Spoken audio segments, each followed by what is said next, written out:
How's it going, everyone? In today's video, I'll show you on how you can fix backup camera on your Dodge Journey. So a lot of people have been encountering this problem, and the first thing that I suggest is to simply turn off the ignition or turn off the vehicle completely and then turn it back in and see if that fixes the problem. Because once again, this is a common problem, and turning it on and off can go ahead and sometimes fix it.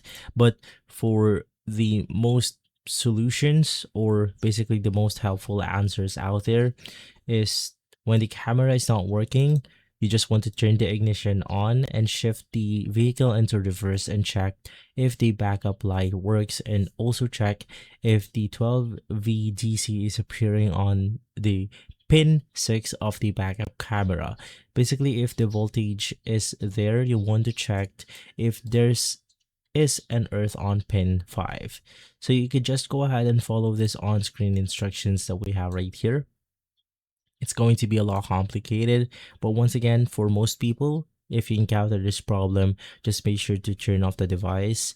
And if that didn't work, you also want to try leaving the device off for around 1 day or 24 hours to see if that works.